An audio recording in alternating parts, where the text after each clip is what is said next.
Okay, friend George asked me how do I make these pizzas. So this is a pastry crust, pastry sheet should I say. So I just chucked it in the oven for a moment so it's, malleable, because when you take it out of the freezer it's just stiff. And now it's sort of soft enough.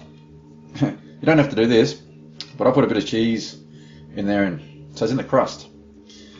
And I'm actually going to do something different tonight too. I haven't done before. Just got to grab it out of the fridge.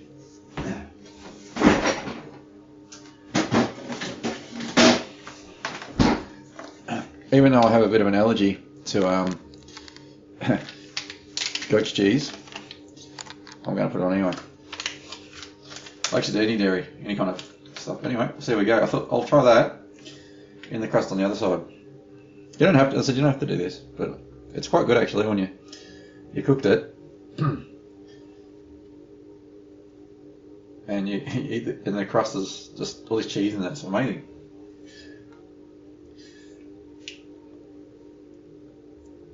And this does taste really good. Better than any other pizza I've had. I don't mind making my own dough, but it takes time, and I've just been busy today. So these pastry sheets are awesome. Alright, there we go. The other ones, you don't have to do all sides, I'll just, 2 sides is good enough.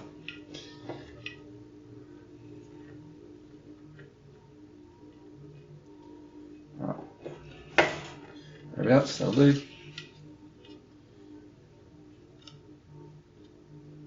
And with this pan, before I put the pastry on there, I just put a bit of oil in there.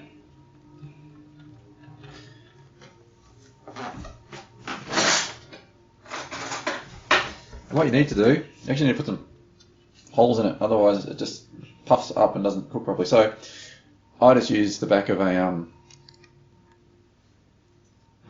fork or a spoon or anything like that, and just do that.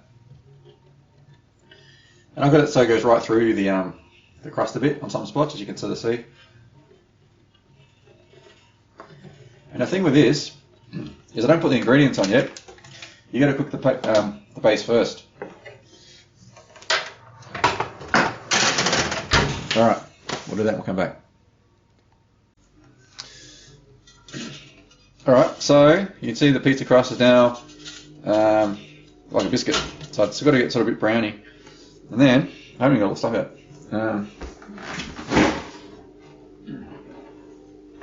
Then just put on something, some sort of tomato paste, or I've got some passata. Normally I'd use some sort of pasta sauce, but because I can't really eat garlic, well, I certainly can't eat garlic or onion anymore, just go for the bland. And don't put it really thick, just a bit on there.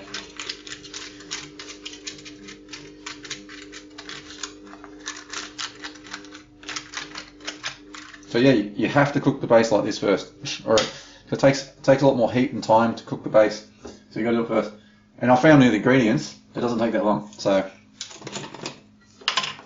and the temperature I've just put in, I don't know. It's hard to say with the oven anyway. I think it's about 220 or something like that.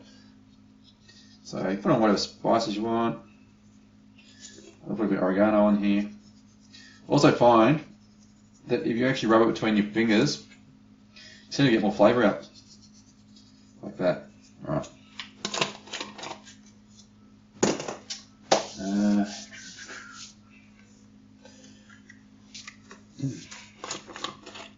This is paprika. Just put a little bit of that on there. Oh.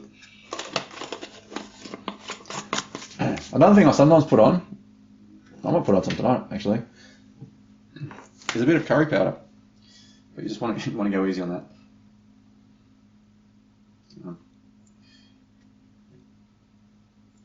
There you go. I kind of have to do that now, considering I can't put all the other yummy things on. And I haven't got a lot of ingredients, so you put on whatever you want, really. I've got this amazing salami with, it's got encrusted on it chili. Oh, actually, this one hasn't got chili on it. This one's got the just the pepper. But there's one I've got, the next one I think is chili and pepper. So that'll be interesting.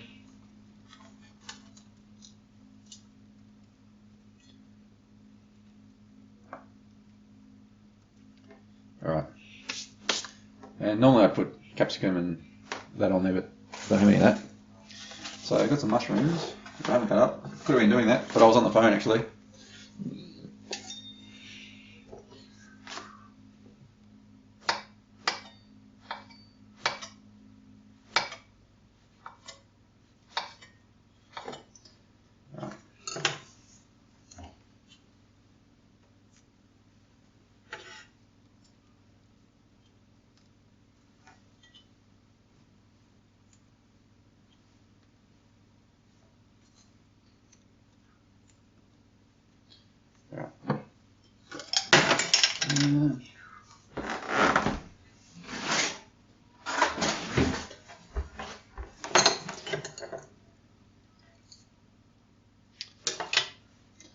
Alright, some sun-dried tomatoes.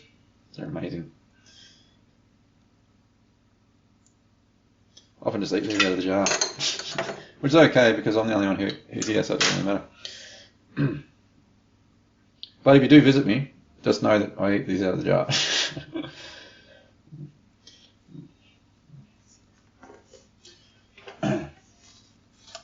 And basically I'm double dipping too because I'm putting the pork back in.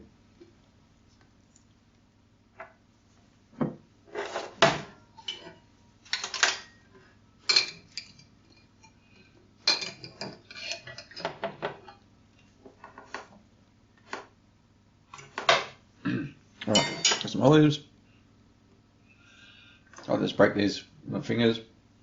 I actually kind of found with these seeded ones or pitted ones, it's actually better to get them pitted. They taste a bit better, is one reason. But the other reason is, even the ones that say they're unpitted, you just assume, oh, it's got no pip in it, or pit in it. But a lot of the time they do. Not a lot of the time, but sometimes they do. But this way, if you actually remove them yourself, you definitely know they're out.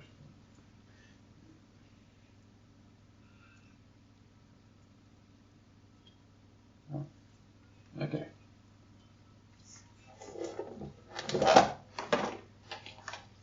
So you're not a lot on the pizza tonight, because I haven't really got a lot to put on it. But I have got pineapple, and I love pineapple. Yep, I'm one of those guys. If you're a person who doesn't like it, well, I love it, so as you can see. Yeah, I don't think you can have too much, really.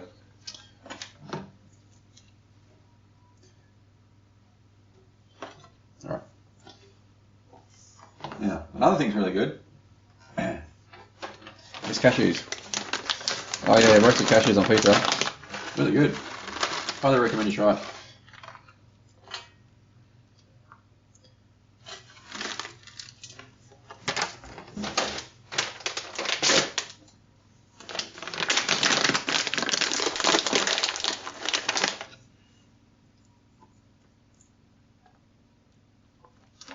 Alright.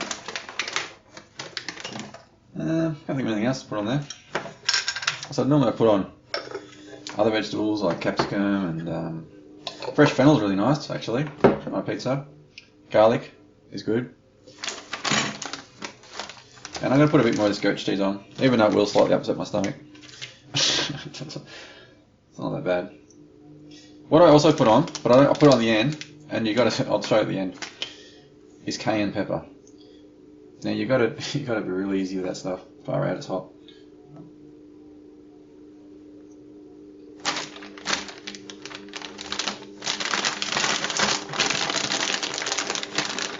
Oh, one other thing I forgot. I'll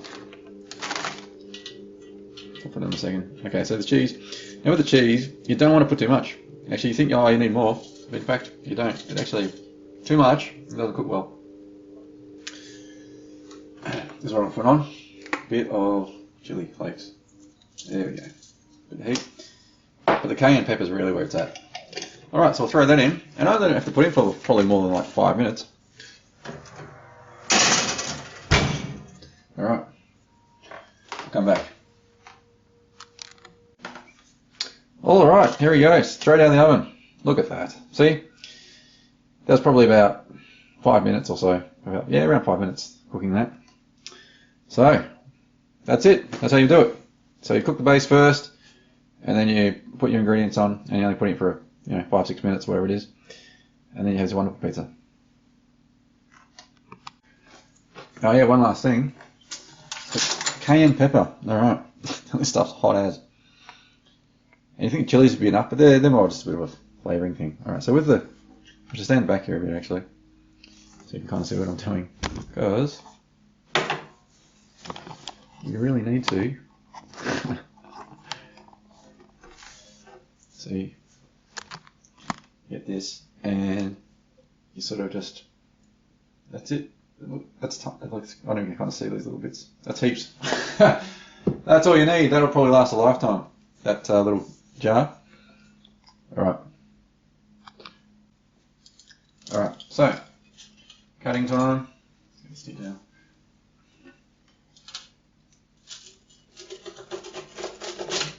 Oh yeah, so to cut a square pizza, pretty much just do the same as a round one.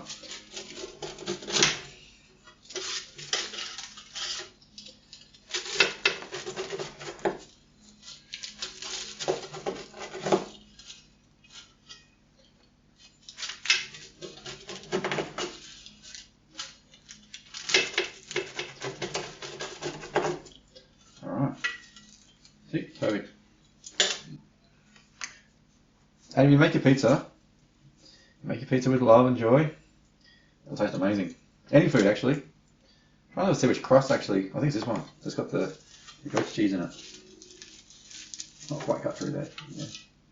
You can't see a bit. Anyway, this is gonna be amazing. Well, you should make your own. Enjoy it.